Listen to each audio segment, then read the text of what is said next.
in the lab. Perfect. Dealing with silicon detectors in the lab, obviously you want to start understanding how they work intrinsically and be able to do things in uh, that you cannot really easily achieve in the lab, and that's where TCAD simulation becomes very interesting. So I have I don't know, about 60 slides here. I see maybe I try to keep it to 1 hour since we're gonna have these things every week. But let's see, I'll go through the slide. Let me just okay that so you can all see the slide. Perfect. So as I said, I'm to Benoit. So I work currently for Oak Ridge National Lab. I'm in the physics division, doing again a lot of detector development and instrumentation, both for high energy physics and nuclear physics in the US, and that's right.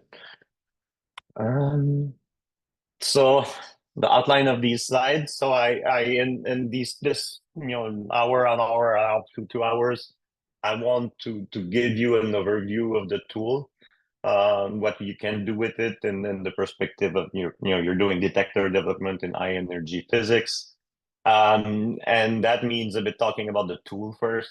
So I hope most of you, if you're interested and you have been able to download the software, install it, and maybe start try to do something.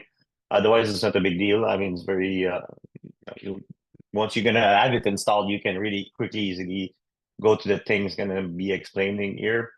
So I just want to explain. Go through the portfolio, the software you're going to be working with, which kind of environment, where you can find the documentation and things like that, how you execute things, what are your options, maybe in each of your institution, how you can run these things. Sometimes there's things you have not considered that are interesting. Um, then I will first talk about how you generate a structure in TCAD simulation. So usually we are doing, it's solid state physics applied to devices. So we want to generate a structure or a device. Um, so there's multiple ways to do that in the tools, and that depends a lot where you are in your R&D process, or where you are in the pipeline of making these detectors. You might have different approach to that. So I would talk a bit about multiple approach that you can take and how they can be beneficial or not. So I would talk about process simulation, so how you build device like you make it in the lab. So taking into account the chemistry, the various thermal steps, and that you go with a silicon wafer when you're building a device, which is something that this tool can do very well. But I will also talk about an alternate way, and this is also used in every step of a simulation process, is what we call device generation, structure generation. So it's a different way to write the same result, which is to generate a structure, and each have their pros and cons. And finally, mostly what we are interested most of the time is what we call the device simulation. So device simulation in terms of high energy physics, quite often it's extracting electric characteristic in terms of transient current AC/DC, or having extracting a capacitance for a diode, for example, um, looking at when a breakdown voltage is being reached because the current, the DC leakage current is too excessive, why this is happening in the device. And also a transient simulation. So what happens if I inject a particle in my device, and that's in an operation condition? So I have a diode, and I apply reverse bias diode to my diode, and I inject a particle. How is the signal forming at the electrodes? How is the charge being carried in my substrate? How it interacts with, for example, traps, if you have irradiation damage. So I would mention a bit all of that. And on the right there, I always put this doodle. It's a funny doodle about the cow that most of us, I suppose, are physicists. So we like to do approximation. So we take a cow, we make it spherical, and then we can solve all kinds of problems. So obviously, when you're doing simulation, you're dealing with a lot of spherical cows, right? You're making an ideal device, or you're working with a two-dimensional device, or you're making a process simulation, for example, where everything is going well all the time in the clean room, and then you have the perfect processing of your wafer, which is obviously never the case. So it's important to be the scientist behind the simulation, not just trusted blindly try to understand what we're simulating. So I put this warning there, for all of us, to make sure that we don't take everything, because quite frankly, I would say something that you can easily have garbage in and garbage out in these kind of simulations. So if you're not careful what you're working with. Disclaimer, I don't work for Synopsys. I've used it for my own energy physics work for a long time. So I've been using Synopsys Center's TCAD suite. I think a bit more complete product. I think this is the focus we're going to have here in this group anyway. But I just don't want to mention that, Subaco TCAD is also a very good software. I wrote my thesis with it. If your institution have access to that tool, I know some about it. It's been a while I've not used it, but the bases are the same.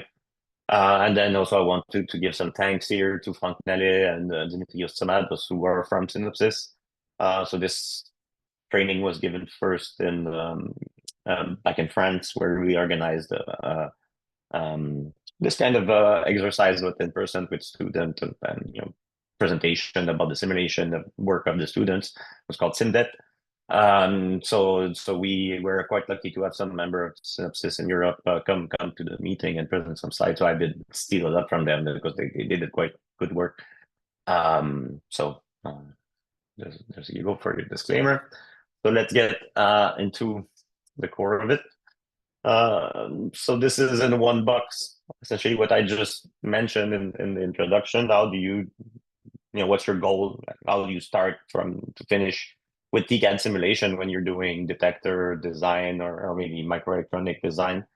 So you start on the left and you want to end up somewhere on the right in the green box. So you have results, you have extracted values, profiles of the electric field inside your device, or you have extracted a value like the breakdown of your device that you expect, what's the depletion voltage that you need to apply to have a fully depleted substrate or something like that. And so on the left, you have three possible point of entry that I will mention in this tutorial. You can do something like really what we call old school. So you can go and then hard code everything. Just make sure you want some very simple thing. You hard code everything. You write it once in one script, and you simulate. You build the structure by process simulation. So you do some implementation. You remove oxide. You deposit some metallization. You do these kind of things. And that's the reflex that everybody has the first time we get in the tool. We just want to write a simple script and do something quick, and that's fine. And that's one way you can generate a structure that you can then carry further and do device simulation on. I will mention other ways to do because I think it's very interesting, and that's how you push it also to the next level when you're using these tools. Is you can do what we call process flow simulation, or you can do something that's more qualitative. So you do a simple description of a geometry of a doping profile, using some kind of editing software. You define a geometry, you define where you think your doping profile. I mean, we can build in our head what a device looks like, and so we can also build it on the screen, with some kind of guess. And in both these last case, the process flow simulation and the geometrical description, the idea is to have something that's versatile, or that's driven by something else in your design flow of your detector. And that allows you, when you do change in things, and to go easily back to your initial structure generation, make a change, change the pixel size, change the depth of something, change the doping profile, without having to go or code another script. And so if you do it in that way from the beginning, you can have models that are quite versatile. So this process flow simulation, sorry, I didn't go through the points, is one way you can work in the simulation where you want to simulate, for example, a process. So you want to do implantation, the oxide deposition, you want to do diffusion of the dopants and that you have implanted into a silicon substrate. So that means exposing it to temperature and having these dopant atoms diffusing and moving inside the substrate. And so you would describe what you would do to your wafer. Essentially, this is the way that it is done in the foundry, so they don't really care about what's in your design. They have always the same step that they do with the wafers, and they have masks set that you have to adhere to. And these masks are applied to the wafers, and then kind of blindly when they go through the foundry, and the steps are applied. So you try to do a bit the same thing in that process flow simulation by defining an abstract process. So what's going to happen to the wafer when this mask or that mask is being applied? And then you can drive the design by essentially providing masks. So it could be from I will show some example that could be from a designer that's working on implementing a CMOS pixel in a certain process. You if you sign the NDAs and such, you can know what the different masks and the layout are associated to. And if you get information from the foundry, or you do measurement, or you can make educated guess, you can know what the doping profile looks like. You can start building a structure from mass driven a bit like they do in the foundry. So discrete method, you generate a geometrical description of your doping profile of your structure. So your material, what's on top of your device, is there oxide, is there metal, is the metal contacting the silicon, is the silicon doped or not, what's the profile of dopant inside the silicon. And then you want to go to do a device simulation, which is our gray box there. And then before that, I put this orange box there. That's part of it in these tools is supposed to be the magic that's hidden under the carpet. But if you go in detail in these tools, you will have to touch what I call device simulation conditioning. So you will have a structure that comes out of one of these 3 steps before, and so it's a geometrical description of your structure, but you will have what we call a meshing. You will have your structure would be divided in subdomains. They can be one simple subdivision, but they can be a lot, millions of small subdomain in which your structure is being divided, and this is allowing to describe all the quantities that you put in your device, the doping profile, for example. To describe it in detail inside the device. So if you have something that's non-Gaussian, that could be from a very complicated implantation simulation that cannot be analytically described, you still need some kind of discretization to represent this doping profile on to pass it to further simulation. And what comes out of the process simulation, whatever process is being used, is quite often very complicated. It's suited for the process of simulating the different steps of process simulation, and it's not suited for device simulation. So you need to take that and kind of redo this meshing, or kind of remaster it in a way that it's conditioned well for being used to solve electrical field, the potential distribution, etc., in a device.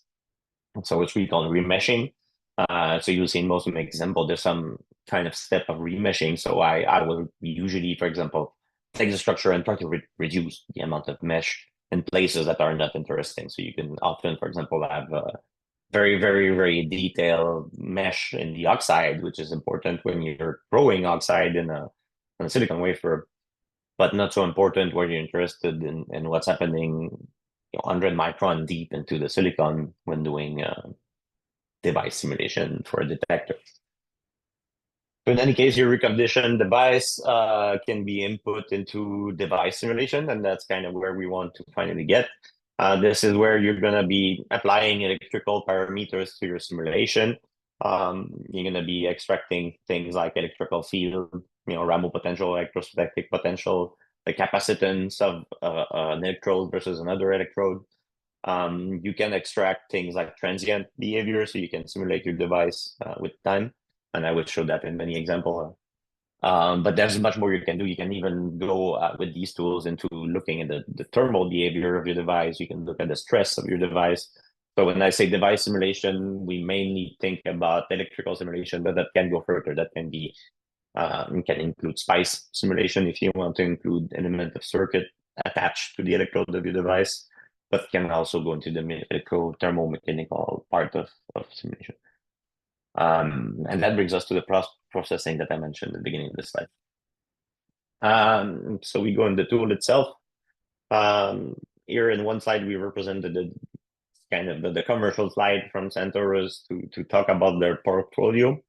So it's a bit the same way to represent what I was talking before, but using the Centaurus tool. So you have the process simulation, which is the first buck on the top list. So that's what I'm mentioning. So there's three different tools that are part of the process simulation. So you have Centaurus process, which is the basic tool that allows you to do implantation, to kind of steer everything. And then you have more advanced tool if you're really interested in doing very advanced, lithography and topography description. For example, people doing 3D electronics or working with FinFET or building very complex interconnects. There's also tools that are in there for that. I don't think that's the case of most user here. But in any case, you need to generate your structure through a process simulation, or you need to generate the same structure through, as I was mentioning before, kind of a qualitative geometrical description of the device. So these are two ways that you can build these devices. And ultimately, then you want to take the structure that you have generated in one of these two steps and go to the device and ultimately interconnect simulation if you're interested in these kind of things, which is the electrical simulation I was mentioning before. And in terms of framework, so most of the time we're going to be working in the Centaurus workbench, and I'm going to spend a few slides talking about the workbench, which is the main workhorse of the tool. This is where you're going to be kind of inputting your simulation and looking at the results. So this essentially drives everything all the way to device simulation. And inside this tool, there's something called the PCM Studio. This is something I don't make much use myself. So this is quite a powerful tool. So this is, again, more for people working in foundries, but that can be useful if you're doing process optimization and things like that. So this is essentially a way to parameterize your simulation and to let the tool optimize your process while targeting certain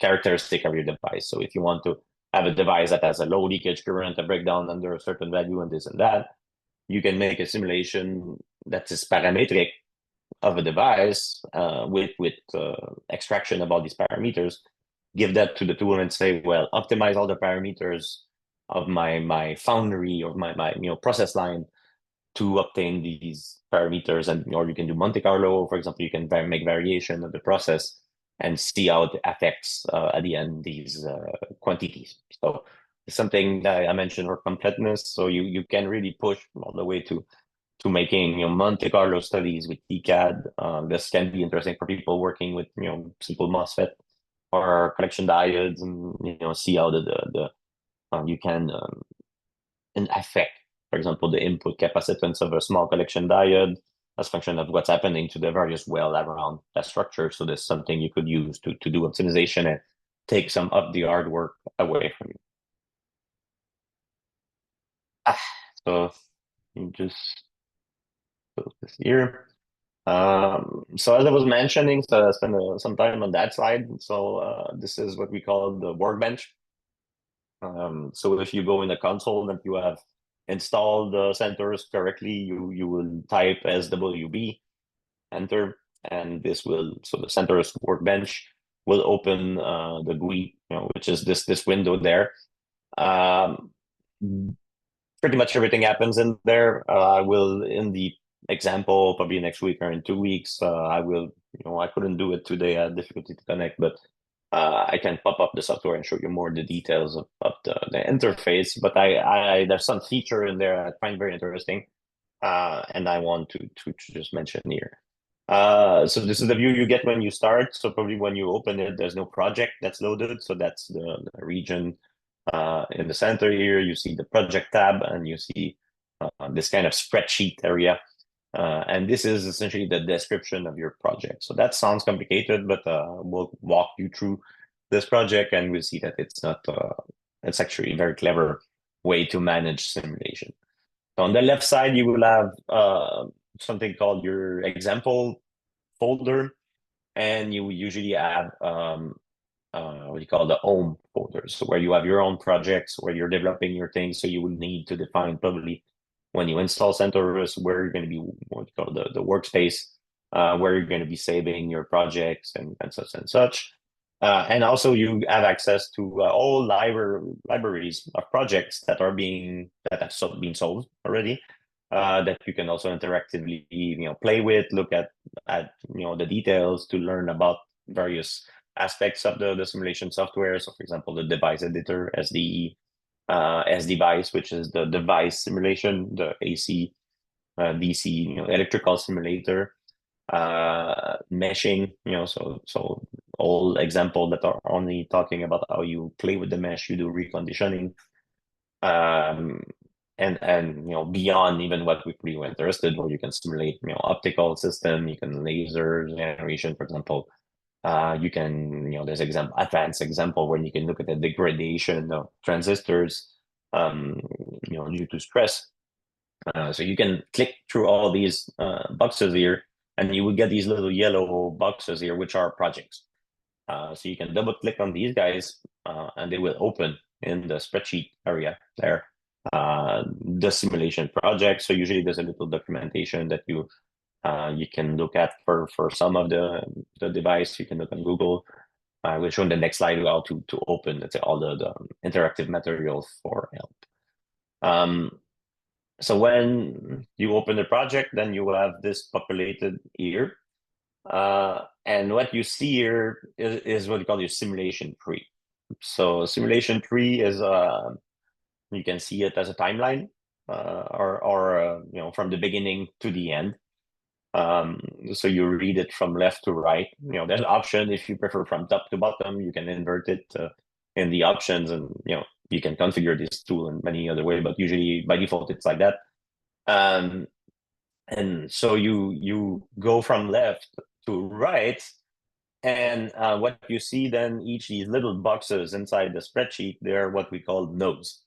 A node can be either virtual or it can be real, implemented. And I will explain a bit more in details here. Then from left to right, we have that top row there, what we call the tool row. And this tells you which sub-tool inside the CentOS suite is being called under, in this column here. So the first tool here is SDE. So we will see in the example, that's the CentOS device editor. So this is the tool that you would use to make a geometrical description of your device. So everything that's under here is going to be device editor simulation. Then the second box here is S device. Now you can see from the little logo here, it's an electrical simulation tool. So everything inside this box here is going to be run into the device simulation tool.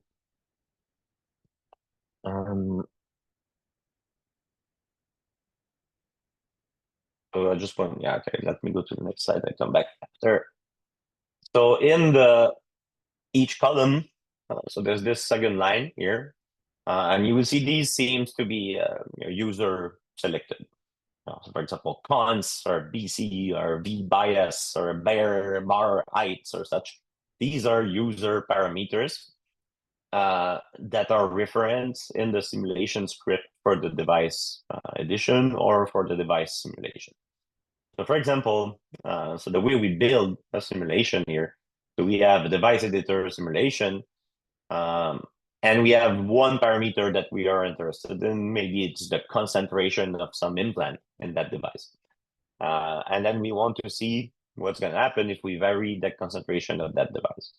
So what we do is we're going to use this variable name cons that we just introduced in the tools. I will show in the practical example how to do that. But we create a variable, concentration. You can give whatever name you want.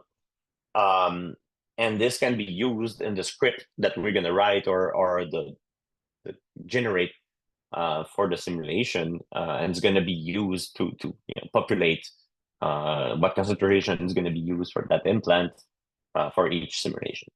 So in that case, for example, I can then say, okay, I'm going to try 4 different values from 110 to the 15 to 110 to the 20. So it generates 4 nodes, so 5 nodes, which represent all the different values that I selected for cons. And since this is the only variable in that's all simulation realm here in that column, then these become what we call real node.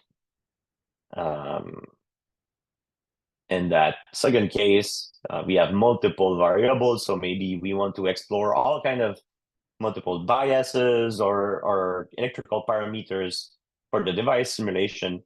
So we're going to populate, the various variables that we want with the diverse values that we want to explore. And then, so for example, here we have Schottky or ohmic. Then for bias, we want to try -20 and -2000 volts. Then for each of these, we have multiple values. And what the tool does is it starts to populate virtual nodes that are essentially discretization of all the previous parameter plus the new one that you have in that column, which results on the last column here in yellow in the real nodes. So essentially, if you click on each of these nodes, they each have a parameter defined for each of these. They have a real value defined for each of these parameter all the way to cons. So this is a real parameter, a real simulation. Everything is defined so I can run it. If I pick one of these blue ones, they're incomplete because they're missing some values. So this is a way to represent, how your tree of simulation is being built as you add more parameter, as you advance in time in the simulation.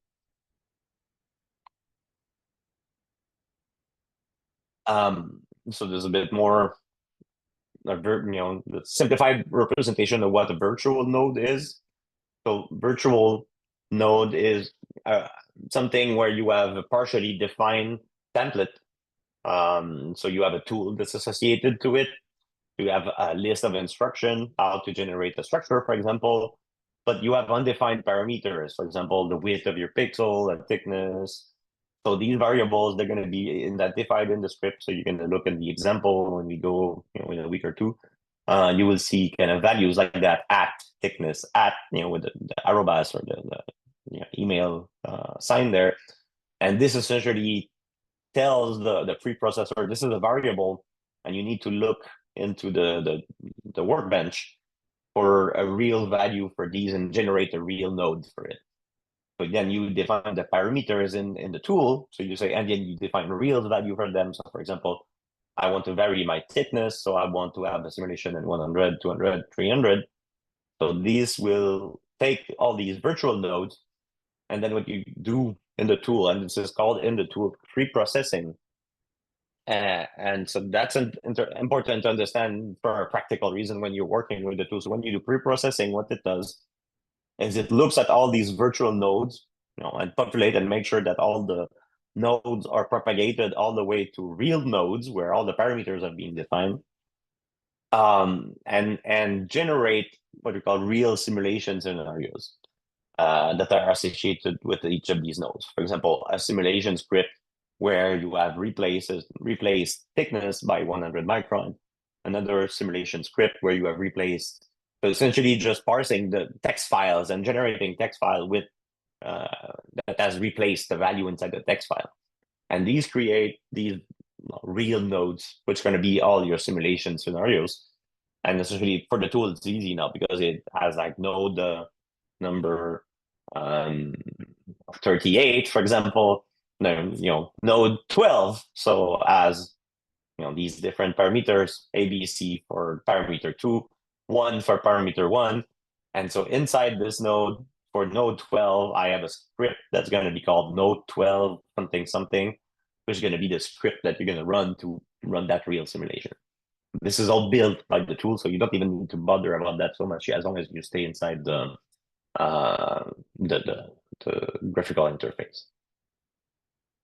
So to summarize here, and that will become much more, I think, natural and easy to understand when you start playing with the tool and playing with these things. But what I want to stress here is that with multiple parameters, and if you write from the beginning your script with parameterized weight, you can easily expand that and make large simulation tree that you can kind of run in a procedural way because you can let the tool take care of it. You can write, for example, your parameter extraction in a way that, for example, I am simulating a device, I apply bias voltage to it, and I want to know when the breakdown is. So I can just go look at every 300 clutches that I generated in this way, and each time calculated my breakdown, or probably I want to make it in a way in a script that will automatically extract the breakdown, put it in a value, and then you can do the reverse. So you can make calculation out of your simulation and output them in parameter in the workbench for you to look at. And this can be very strong, because then you can use, for example, if you have access to a cluster, if you have a lot of license, you can really start to explore a lot using these methods. So you can really explore the maximum of your simulation. An exercise I would talk about dependencies. So obviously it can become a nightmare. Usually these device, it's implicit, but not always clear. So you might have some time to tell the tool, hey, this simulation needs to run. This simulation needs to run so that this simulation can start. So the tool will start to run that simulation, then wait, then run these two, then start to run these ones, and not try to run that one that will fail because it cannot find the files that outputs from there. And that's another nice thing in the way that the script is, the tool is being structured. So it also handles the input and output for you. So, the device that's being simulated here will have a special name because it's just for that node, that real node number 2.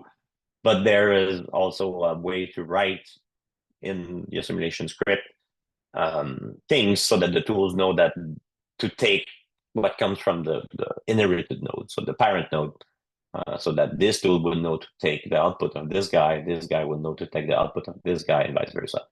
After that, you can make more complicated things, so you don't have to have everything cascade like that. You can have things split, go to a different tools, but that's probably a advanced use of the tool. A few words again on documentation. So I mentioned here the examples that you can open. So that's a very good way. You can just click on these guys, try to run them, look how the scripts are being written. So you can see a bit more complex example here. For example, you have device that's being generated. Then you do an electrical simulation. Then maybe you do some visualization. Then you do a different electrical simulation and some visualization, et cetera, et cetera. So you can be doing multiple simulation in a row with the same device. If you want to extract different parameters, for example, in this transistor simulation. And you have these two little buttons here. So one brings you the PDF manuals. One brings you to a set of HTML training. They're pretty good. You can follow them. There's a lot of examples, step by step, how to build something. It's mostly CMOS industry, transistor oriented, but you can learn a lot from doing these. The manuals, it's worth to you can search in the installation folder for CentOS for PDF.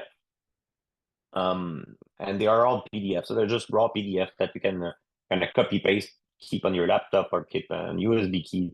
I find it useful to have them somewhere else, not to have to open them in the tools like that. You will see that the manual they're pretty heavy. They're for the device simulation, for example, is a 1,500-page manual. For the process simulations over 2,000 page, I think now. So don't be scared. The idea is not to take the thing, print it all, and read it one night. Most of it is consultation, so you have to look at the section that you're interested in, and combining that with the examples. I mean, that's how you learn. Really, it's no point to read everything in there because it tries to target every possible application of the tool, which we are only one. So we go a bit more. Mathieu, I have a question. So, sure. Since we are a bit starving for licenses, okay, so if I look at the examples here, right, and I want to understand one of the examples, would that count Does he have to run a real simulation, or these examples are already run, and stored somewhere?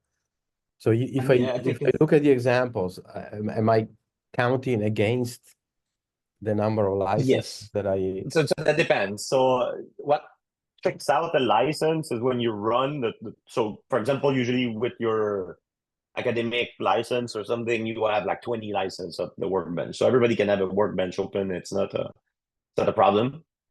So they give you a lot of it. What they restrict is the license for these tools, like the device tool, the S device, SD, S visual. You have a lot of these. This the plotting tool is the same. They give you kind of a unlimited. But these device simulation, for example, they're limited. So when you install the tool, I think that's an option in there. When you install it, you can install the example already solved. So if they're already solved, then it's no problem. You can just click, look at the results. It's not taking any license. Okay, If all they're right. if somebody has not, if they're white like that, that means they have not been solved. Then you need to run them.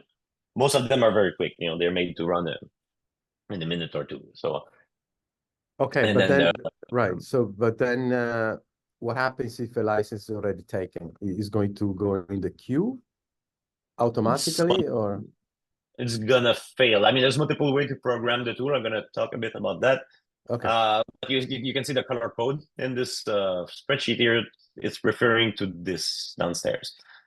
So done, orange, that means it's a real simulation. If it's orange, you're happy. That means it ran and you have results in there. Um, then you can, when you start running, for example, I can drag in there and select a big amount of simulation and say run all that. Then the scheduler is going to start he knows how many license you have. So first thing, he's gonna not launch more than you have licenses. Um, if for some reason somebody else is also using it and you don't know, and the tool doesn't know about that because it's another student or something, it's gonna fail. It's gonna go to fail. It's gonna be red.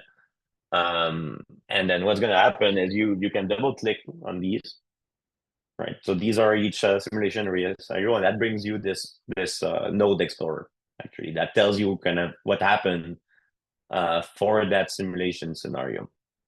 For example, here, this is an example from the Synopsys people. So they had this node, so it has a number. It tells you where we are right now when it was started. It's a long time ago. What was the ID of the job when it ran? What's its status? What was the tool that ran it? So in that case, it was the IV tool, which is as device type. And then this was in the folder where it's being saved. The parameters, so that node, as I said, all the parameters are defined for the real node that are running. So that tells you just a summary of all the parameters here. Then you have the input output window. So, okay, you have all kind of selection. You can just look at a certain type of files, but essentially the important is the list here. So these are the input and output files for this node. So you can see the syntax, N359, which refers to the node. Then under dash des, usually that's the small name for the simulator that was used. Des is for as device. Don't ask me why, but okay, that's what it is. So des means that it was a device simulation. That's why it's called like that. Then you will have an error file, so you would see, for example, what error happened in the job submission and in the execution. You have a job summary that tells you what happened with the job, where, how much time it ran, et cetera, et cetera. You have an output file, which is just the standard output of the tool. So you can have this window here that you can quickly look at the content of this file, and you're going to see essentially everything that's being output by the simulation. Then your PLT is plot. So this, in that case, in that simulation, they're extracting a plot. So this is saved there. You can double click on it. It will open the visualization tool and you can look at the plot. The STA file, I think it's status file, sorry. So it's the status of which actually contain this status here. TDR is the format that the devices are saved on and the result of the device simulation are saved on. So again, this, you can click on it and you can open the full solve the device, see the electric field, the potential distribution and such. And then you will have, in that case, two tools where run. So there's SG is another tool. It's an extraction tool that's being run inside the other tool, so it has its own error script. And then the last two script are the input. So pp359 -des.cmd.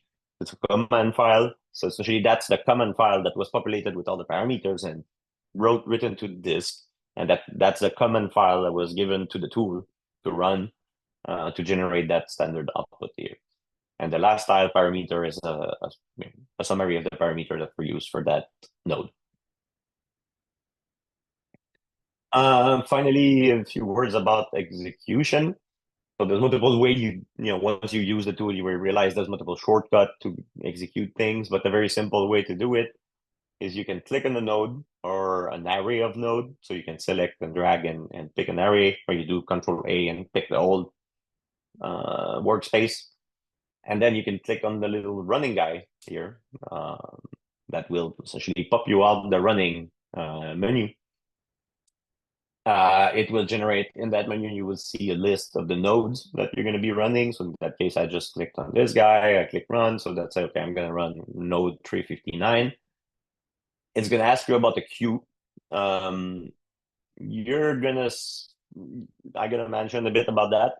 Depending how you're using the tool, how many license you have, or what's your installation at your institution, there is quite smart support for queue and batch system inside the tool.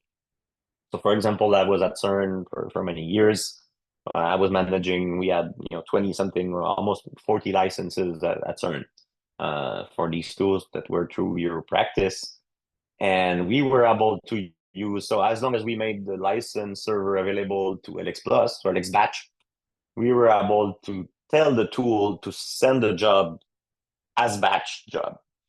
And then monitor them, and then bring back the results and everything, and then save it back locally on the device. So that's very powerful, because in that case I was not even using my local PC, but I was using the power of LX Batch and whatever big machine they have there to run my big jobs. Obviously, you can select a local queue, so that was just run the job locally. But it has like multiple compatibility with multiple submission tools. That's worth to have a look with, especially if you have a tech or somebody who's a bit more versed in that. You can look at the documentation and probably easily implement it in there. So you can use that tool. You can do delayed execution, so you can say, okay, run it over the weekend when I'm gone. How would you like to run this node? And that goes to the pre-processing that I was talking about earlier.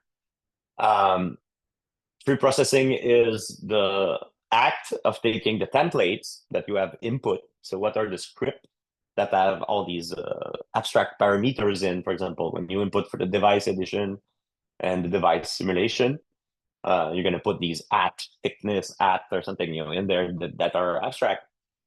And pre-processing is the act of taking that template, reading the parameters inside the spreadsheet, and generating the scripts, the command scripts for each of the real nodes. So each time it does a pre-processing, it erases whatever was there before and reread whatever is the actual status of the parameters. You could have played, you could have run something, you could have gone and changed something. Well, they don't completely know about that until you pre-process everything. And so I always recommend to just pre-process each time. It takes like a millisecond, it's text file parsing. So you're not saving any time not doing that. So it rewrites all the input files, so you make sure that whatever is in your deck right now is what is going to be put in all the nodes, and then what's going to be simulated. That can be confusing because you could have a node that finished, so it's orange, it has results in it. And then your preprocessor is going to put new script in it, so the results are not associated to the script. So you have to be careful, So that's why they offer you both choice. But in general, you should work in a way that you can duplicate your project. If you have something solved and you want to touch it, you should make a copy. Then you're sure this space is rather free these days. So this is what I recommend. So as I was mentioning, it's a bit more detail on the batch submission and how you can handle things. So simulation, they can be done multiple ways. So you can do it locally, just running inside the CentOS workbench. That's going to be using your CPU and your memory. You can have multiple simulation running on the same machine. Main thing you have to be careful, as was mentioned today, is the number of license. So if you have enough license, no problem. Enough CPU. So obviously try not to run two TCAD simulation on the same set of CPUs. So you can, if you have 16 CPU, you can assign 8 to one and 8 to the other one, so they can run separately. You have to be careful about the amount of memory. So all TCAD simulation you're going to do of any useful size is going to be taking a lot of RAM. A lot of RAM. 15 years ago doesn't mean the same thing as now, but even 10 years ago, I had machines with hundreds of gig of RAM, and I would manage in 3D simulation and such to fill up the RAM. So I mean, these days, machine with like terabytes of RAM is not completely crazy if you want to do very, very complex 3D simulation. While a 16 gigabit or 30 gigabit RAM machine for doing rather expensive 2D simulation is more than enough. So you have to be careful of that. Just make sure, for example, if you have two simulation running each on 6 CPU, but they both take twice as much memory as you have, that's not very useful. So you need to take that into account. And here I mentioned the batch system. So for me, my experience mainly was using Elix batch at CERN. So you need a few things. So yeah, for example, I needed my simulation folder. So the place I'm sending the simulation from needed to be visible by the batch system. So at the time it was LSF. Now it might be something with CERNbox or something like that, or CDMFS. So you have to make sure that it can see the folder. And you must provide a way to submit. So you have to tell the tool, I'm using BSub or I'm using this scheduler on that machine to send jobs. So it needs to be one that is supported, and needs to tell the name of the queue, the name of the syntax. Sometimes there's some specific syntax to certain version, so you need to tell that as well, and that will allow the tool then to do submission. So on that, I was gonna come into more, the detail or the structure generation, process simulation, and such. I see it's 53 now. Probably we want to stop it there for today. If I want to take a few questions, and then the idea is that next week I will start to talk about generating structures, how to do that either through process simulation or to do that with device, geometric description. I will give a few examples, and then, depending, probably next week or the week after, then go into device simulation. So extracting electrical parameters, doing real, device simulation. Okay, very well. Thank you very much, Matteo. Are there questions now? I think it would be nice if you already have your licenses to try. Always Exactly. I think yeah. that's a good time to stop. SWB is the command to start the workbench, and from there you're able to do everything else. Make sure you have the license variable set in your, mostly it's a Linux environment.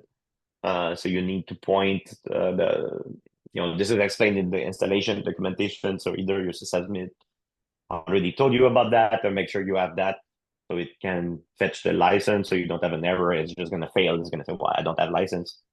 If you have that set, then you should be able to, and you have something where you have X window, you need to be able to use the GUI. Then you should be able to open the software and get started looking at these examples, for example. Yeah, and maybe next week at the beginning we can leave 10 minutes or 5 or 10 minutes for people to tell us if they have any issue or if they need more guidance on how to start the tools. Perfect. Okay, questions now. Any question?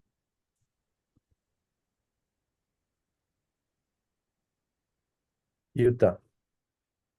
Yeah, thank you for this nice introduction. I have one question on some exercise or some template available within the TCAD framework. I mean, the simple example such that the beginner can learn something.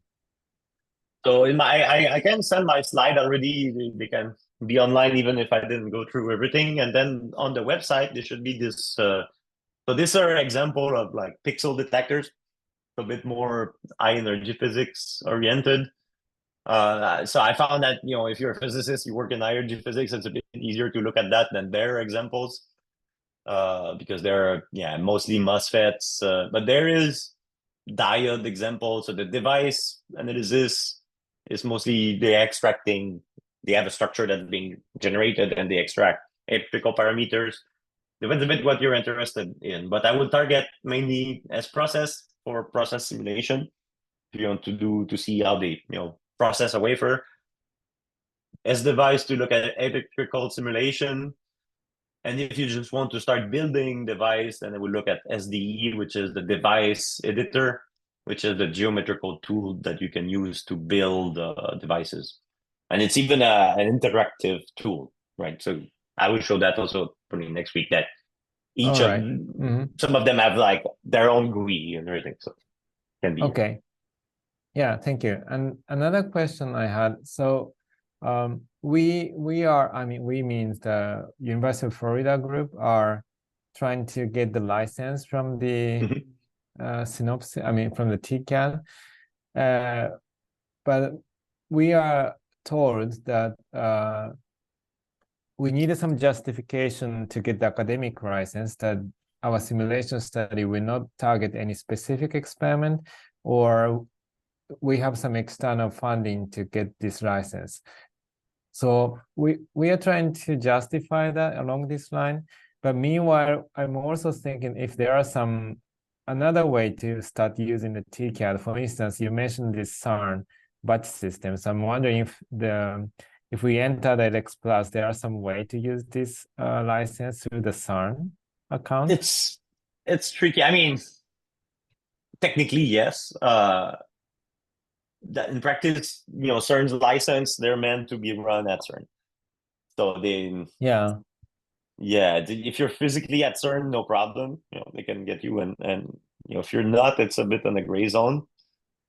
That's interesting. That's the first time I hear about that. I see Alice is connected, so I know at Kansas University, this is where I use the license. They managed to get it through the academic.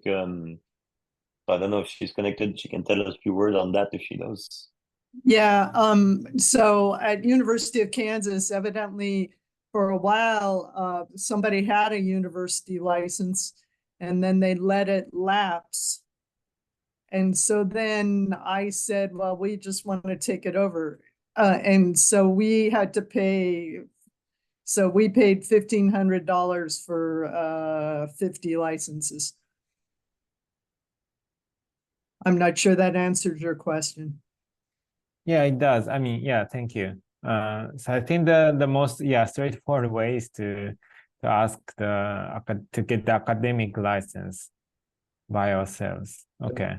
Alice, do you have a justification for your academic use of the licenses that you can I didn't have to.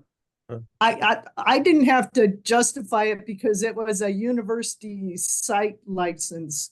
What was it? It was called like the university program or something like that. I can look it up, but I don't remember writing a justification. And that's because an electrical engineer had this license before and he just let it lapse. Yeah. So on that, I cannot help that much. I'd say in the national lab, it's a much bigger problem. I am being asked. National lab, we can't do that. But Yuta, maybe you can contact your electrical engineering department Yeah, so here they don't have it. I mean, I asked for quote. They asked me $250,000. So you have to have a really good reason to to buy one, and that's one license. It's a Yeah, bit of a pity. yeah. Nicola, you mean to ask the electronic engineering to write the emails to TCAD people? Yes. Yeah, that'll be possible as well. Okay. Okay, yeah, thank you.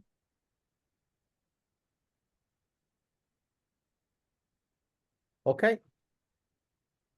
So if there are no more questions, we close here and we see each other in 1 week. Perfect. Thank next you very week. much, Thank you Matthias. very much. Bye. Thank you. you. Bye-bye. Bye-bye. Bye.